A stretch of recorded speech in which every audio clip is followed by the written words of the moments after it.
उसके बाद जब दूसरा टर्म आया तब तक गोडसे वाले लोग खोल से निकल चुके थे बिल से। गोडसे की मूर्ति, गोडसे दिवस, हिंदू दिवस, मॉब लिंचिंग वाले भी छूट गए, गाय की पूंछ पकड़ के वो भी छूट गए, गोबर खाने वाले भी छूट गए, गाय मूत पीने वाले भी छूट गए। आवरण किसका था? आवरण एक था कि वर्ल्ड का इतना बड़ा शहंशाह आपका मालिक है, आपके ऊपर की छत्र छाया है। तो दिमाग में हिंदुओं की बैठ गई कि अरे बाप रे बाप, थैंक यू कासिम भाई, एक दिमाग में ऑरा बन गया हिंदुओं के। अब वो चाहे थका हिंदू हो, घर में रोटी नहीं, लेकिन वो ऑरा देख रहा है अपने वर्ल्ड के प्रधानमंत्री का। अब उसे पता नहीं कि टीआरपी कौन सी है, कहां की है, कैसी है, उसे कुछ नहीं पता है।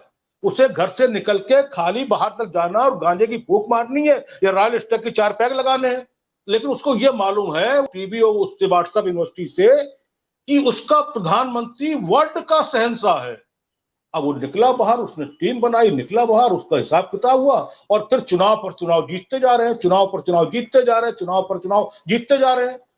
तो चुनाव जीतना उनकी नौकरी, उनके मुस्तकबिल से जुड़ गया दिनेश जी। हिंदुओं के जो लफंडर टाइप के लोग थे, उनको उनको इस लगा कि अब हम किसी नेता से जुड़ गए, हमारी मुख्य रूप से थी वो शाम की व्यवस्था हो गई, दिन का खाना हो गया, हमारा काम चल गया। बाप लोग समझ नहीं पाए क्योंकि एक हिंदू संस्कृति ना, भगवा भगवा एक अलग हिंदुओं की भगवा संस्कृति। आप बताइए दिनेश जी, एक विनम्र सवाल है, राम मंदिर का शिलान्यास होता है और वहां पर हमारे पूज्य शंकराचार्य नहीं होते और किसी की हिम्मत नहीं होती पूछ ले। इस देश का कोई धार्मिक नेता ये नहीं पूछ पाता है कि राम मंदिर के शिलान्यास में हमारे पूज्य शंकराचार्य क्यों नहीं। मुझे आज वो पट्टी याद है राम मंदिर शिलान्यास की कि मोहन भागवत का नाम इतना बड़ा, योगी जी का नाम इतना बड़ा और मोदी जी का नाम इतना बड़ा, उस पत्थर आज भी लगा है। मुझे नहीं समझ में आता है कि जब काशी कॉरिडोर का शिलान्यास हुआ तो कोई हिंदू नेता नहीं था, कोई हिंदू देश में ऐसा नेता नहीं था, कोई धर्म का ऐसा ध्वजावाहक नहीं था जो पूछता कि स्वामी कोई भी शंकराचार्य, कोई भी बड़ा स्वामी, कोई भी बड़ा मठाधीश वहां पर क्यों नहीं है, खाली अकेले मोदी क्यों? क्या पूरा काशी कॉरिडोर मोदी नहीं बनवाया? क्या राम मंदिर का शिलान्यास का जो राम मंदिर का निर्णय हुआ, क्या मोदी ने किया, योगी ने किया? वो किया माननीय सुप्रीम कोर्ट ने।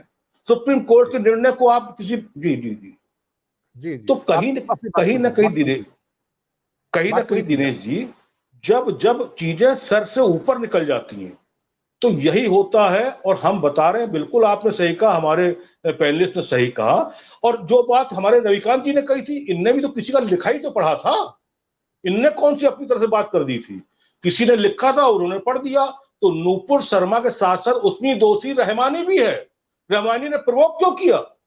अगर नूपुर, मैंने वो डिबेट देखी है, आपका की और सबकी डिबेट देखी है, अगर वो उत्तेजित ना होती तो पैगंबर पे बात ही नहीं आती।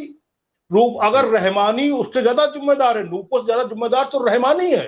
वो डिबेट वाले हैं जिन्होंने इस उत्तेजना तक चीजों को लाया गया। धन्यवाद। बिल्कुल बिल्कुल बिल्कुल आपने सही कहा।